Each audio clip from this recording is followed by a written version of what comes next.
Razlog zašto su prestale funkcije u Ilirskom svetištu u Spili, vjerojatno su bili Rimljani.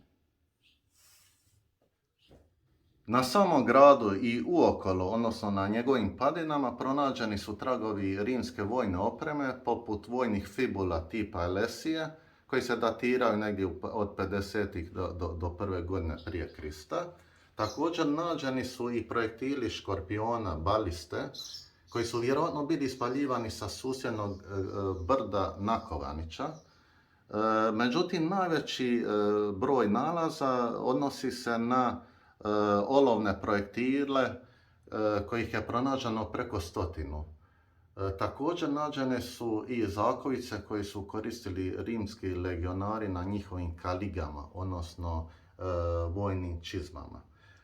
Ono što nam nekako suzilo, mi znamo da ti ostaci dolaze iz zadnjih desetljeća prvog stoljeća prije Krista. Međutim, ono što nam je suzilo taj vremenski okvir bio je pronalazak jedne kovanice iz Grčke koji je izdavao Marko Antonije i Kleopatra, točno u vremenskom razdoblju 37.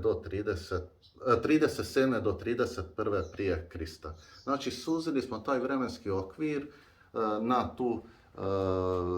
na taj period kada je Oktavijan poduzimao vojne operacije protiv ilirskih zajednica na istočno-jadranskom području 35. 33.